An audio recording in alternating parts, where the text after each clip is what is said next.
গাটি কচু আর আলু দিয়ে আজকে রেসিপি তোমাদের সাথে শেয়ার করব। যেটা তোমরা নিরামিষের দিনেও খেতে পারবে, রসুন ছাড়া, পেঁয়াজ ছাড়া। তো এই রকম ধরনের গাটি কচু মামুনি কিন্তু নিয়ে এসেছিলো বাজার থেকে। তো আলু আর গাটি কচুগুলোকে এইভাবে কেটে তার মধ্যে অল্প করে লেবু আর কিন্তু নুন দিয়ে সেদ্ধ করে নিয়েছিল। লেবুটা দিয়েছিল অনেক সময় গলা চুলকোতে পারে, তো তার জন্য।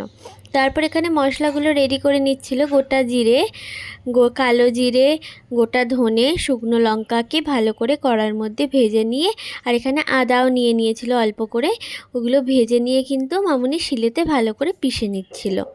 এই মশলাটা কিন্তু এটার টেস্টটা অনেকটা বাড়িয়ে দেয়। আমি প্রথমেই বলেছি এই ধরনের মশলাগুলো যেগুলো প্রিপেয়ার করা হয়, যে সেইগুলোই কিন্তু এটার টেস্টটা বেশি বাড়িয়ে দেয়।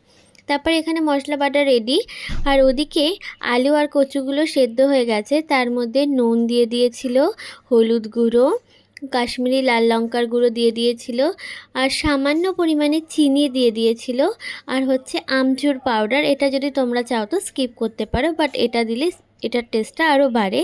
আর তারপর এর মধ্যে সামান্য কয়েক কুচি টমেটো আর ওই বাটা মশলাটা দিয়েছিল, দিয়ে কিন্তু মাখিয়ে প্রায় 10-15 মিনিট মতো রেখেছিল। তোমরা যদি না রাখতে চাও তখনই করে নিতে পারো।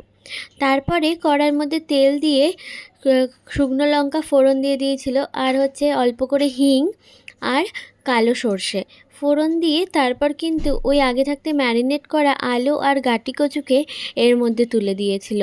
তারপর ব্যাস, আর কি, যতক্ষণ পারবে ততক্ষণ অবধি পুরো কষে যাও, প্রায় অনেকক্ষণ ধরে, যতক্ষণ না মনে হচ্ছে যে আলু আর গাটি কচুটা সেদ্ধ হচ্ছে।